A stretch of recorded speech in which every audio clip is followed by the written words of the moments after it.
What's up, guys? Today we're going to be doing a foundation review. I have the new Maybelline Superstay Lumi Matte Foundation. I got this on Amazon a couple of days ago, and I love a good drugstore foundation. So we're going to be putting this to the test. I'm going to do a wear test for about 9 hours to see how it holds up. And I'm also going to be trying out a couple of other new things in today's video. So if that sounds good, let's go ahead and jump right into it. Okay, so I think I'm going to go ahead and start with my lips. I got this new Black Cherry Balm.com from Glossier. They just came out with this shade recently along with the blush, which I also got. And cherry in general is just having such a moment right now. I see it everywhere. Everyone's coming out with these cherry colors, and Balm.com is such a nice formula. It's super hydrating, and I really wanted to know what this color was going to look like on because it looks really dark in the tube. The scent is also giving Bonnie Bell Cherry Lip Smacker vibes. Like, this is taking me right back to 5th grade. It smells really good. It's like that classic wild cherry kind of scent. And here's what the color looks like, just so that you can see. It does leave a little bit of color on my lips. It looks darker when you first swatch it out, but then it kind of shears out like a balm would. So it's really, really pretty either way. So I just wanted to put a little something on my lips because they're feeling really dry. So we're going to test out this new Maybelline foundation. First, I just want to put a little primer on one half of my face because we're going to be doing a wear test and I want to see how the foundation looks on top of primer versus without. I know sometimes I do foundation reviews and it looks good at first and then it ends up settling into my pores, and at the end I always say, next time I'm going to try it with primer, but that doesn't really help you guys when you're watching this review right now. So I figured let's just see what it looks like on top of primer from the start, but then I know some of you don't wear primer, so I really just wanted to do both. By the way, this is the ColourPop Pretty Fresh Primer. I talked about this in my last video, and it is so good. Really pore smoothing. It reminds me a lot of the Cali Ray primer. Like, I can see a visible difference. You probably can't on camera, but when I look in the mirror, this side of my face looks so smooth right now. So anyway, let's move on to the Maybelline.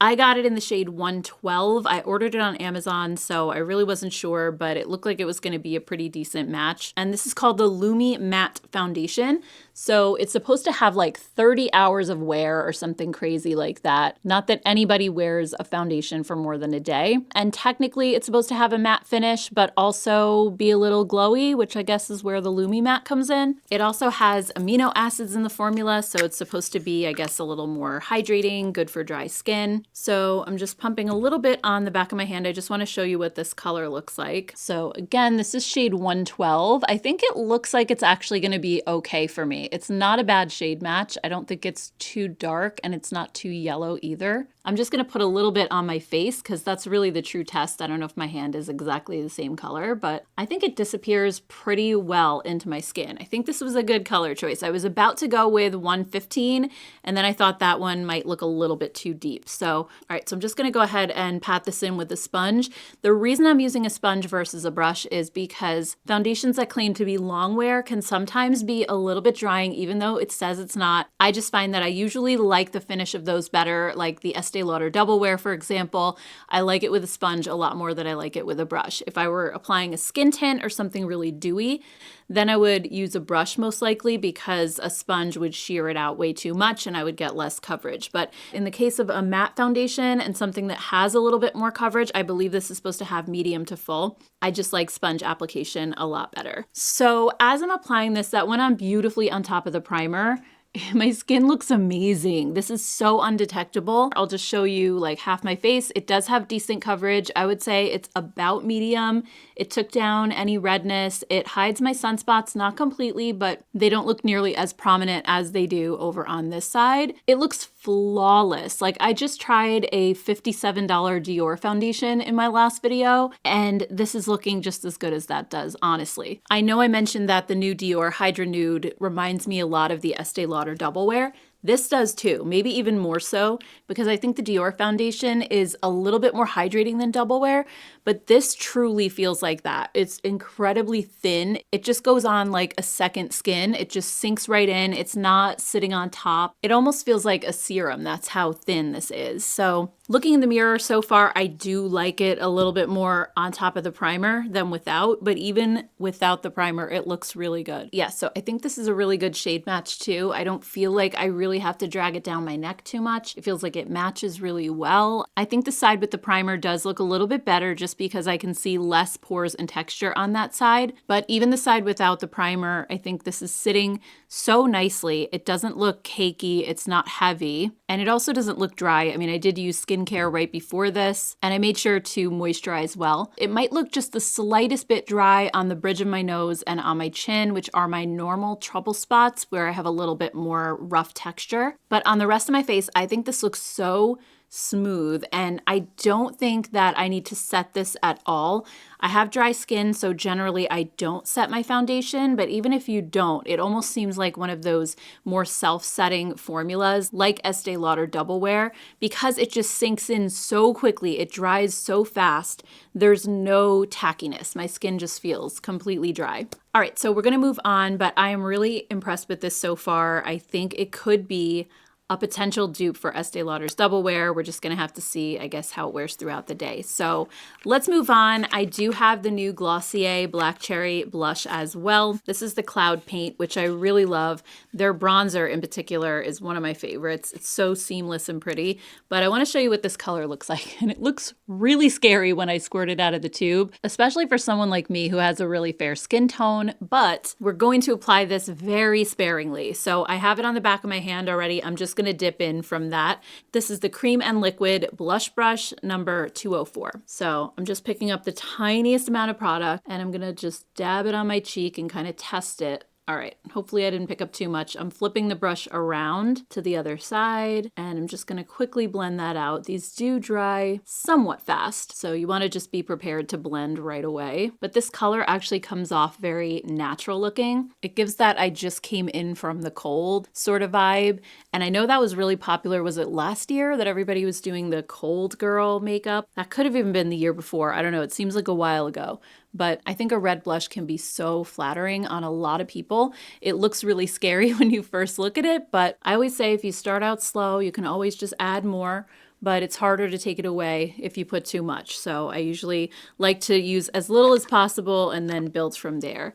But overall, look at how pretty this color is. It's just a really natural looking rosy glow. I feel like I just look flushed. So, all right, let's move on to eyes. I wanted to use this Makeup Revolution Icon palette. I've been using this a lot lately and it's just so good. It's such a great formula. This is the Enchanted Icon. And even though this one is more of a cool tone color story, I think I'm gonna do something a little bit warmer. There's a shade that I've been using, this brown, that is so gorgeous. It's actually more like a taupe. It's not a super warm brown, but what I like to do first is pick up this slightly warmer brown cream shade. And this is the Morphe M303 brush. It's a flat brush. And I'm just gonna put it into that cream shade. And then I just pat this all over my lid.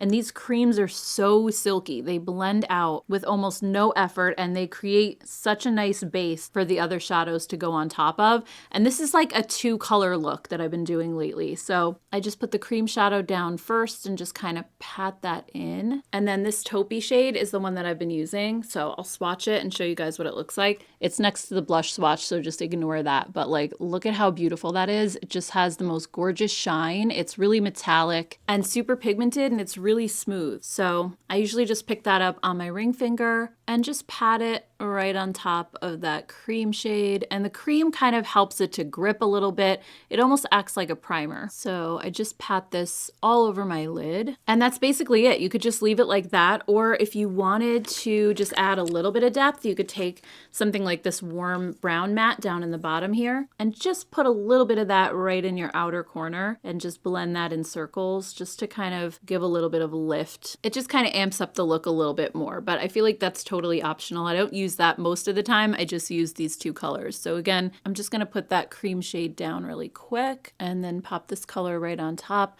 That's another thing that I love about this palette. You can do warm tone looks with it if you want, but there's also some beautiful cool shades in here. So it's really versatile and it's a great formula. I know I've complained about Makeup Revolution's formula in the past. It hasn't always been the greatest, but I was actually shocked when I realized how great these were. And I bought this because of you guys. You all told me I needed to try this palette. And now I'm kind of seeing it everywhere on TikTok. It's blowing up. Anyway, that was definitely a good call. Next up, I just want to use a little bit of eyeliner. This is the Persona eyeliner in chocolate, and it's such a pretty color. These are super creamy. You hardly have to touch at all, and they just glide right on. And talk about going viral. I've been seeing these everywhere. So I just like to use them more on the outer corner, again, to give a little lift. So I put this kind of under the lash line and the waterline, just back and forth. They deposit color beautifully there. And then I just go along my lash line and just again focusing on the outer corner. And I start out kind of thin, like right at the lash line, and just smudge it in. And then I gradually make it a little bit thicker as we go toward the outer edge. And I noticed that that too also gives a little bit of lift. If I follow my natural lashes down, they angle this way and it kind of makes my eye look more droopy. So I like to just take the liner out straight and then connect it to my lash line. So it just goes from thinner to thicker on the outer edge there. And I think it really does help to define my outer lash line. So I'm just gonna do that quickly on the other side. And we're ready for mascara. So I'm gonna be using the Hourglass Unlocked Extensions Tubing Mascara. Definitely one of my favorite formulas these days. It is pricey, but they sell a mini, and I would highly recommend just getting the mini one because you'll pay about the same price as a drugstore mascara. But if you're like me and you never finish a full tube of this before it goes bad, it just makes sense to get the mini one. It lasts you a good 3 to 4 months, and that's pretty much how long they say you should keep a mascara anyway. So buying the full size doesn't really make a lot of sense. I mean, the only reason I did it this time was because they didn't have the mini in stock at Sephora. I was intending to buy that, and I just didn't know when it was going to come back, and I didn't want to wait. I really love this formula, so I just bit the bullet and got the big one, but I saw that they have the mini back in stock now, so I think I'm going to grab another one before they disappear again. All right, so makeup is done. I'm just gonna go ahead and take my hair down really quick and I will be right back. All right, guys, so my initial thoughts on the foundation are very positive. I'm still loving the way that this looks, and again, we'll have to see how it wears throughout the day, but I have a good feeling about it. I think that this, just the texture of it, it went on really smoothly and reminded me a lot of high-end formulas. So I hope that it can live up to those as well. So anyway, I'm gonna go about the rest of my day. I will check in with you probably like in 8 or 9 hours, and we'll see how everything's doing. Hey guys, it's about 9 p.m., so I just wanted to do my final check-in, and I still think this foundation looks great. It hasn't budged. It's not wearing off on my nose, maybe like a tiny little bit on my chin, but I think I was rubbing that before, so I think I might have just taken it off by doing that. But overall, it's intact on the rest of my face, and it still looks really smooth. Now, I do think like the surface of my skin might look a tiny little bit dry, kind of like it does when I wear the Estee Lauder Double Wear. It's not really something that you would notice if you're like a couple feet from me. Really, if I just look closely in the mirror and scrutinize things, I can see maybe just like a little tiny bit of dryness, but it's not like the flaky, really obvious kind of dryness. It's just that my skin doesn't look dewy or plump like I just applied skincare, or if I had just applied a skin tint.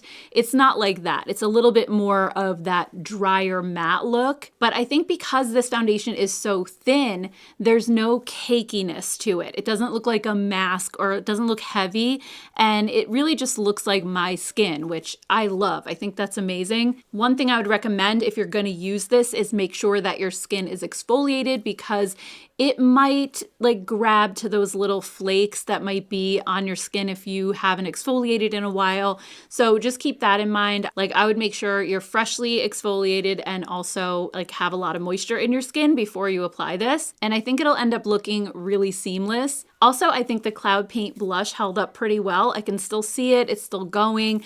It's maybe not as bright as it was when I first applied it. There's definitely been some fading there.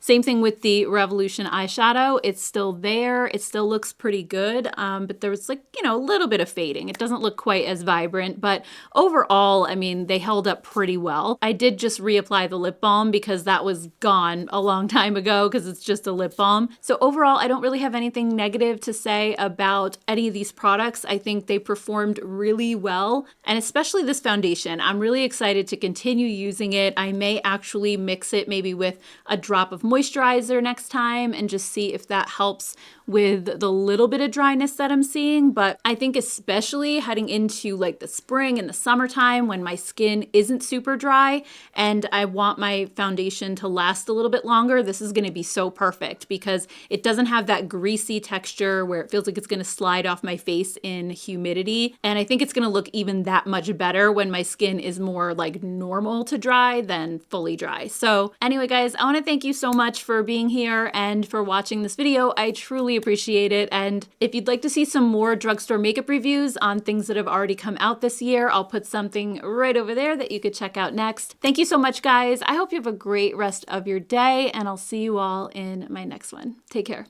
Bye.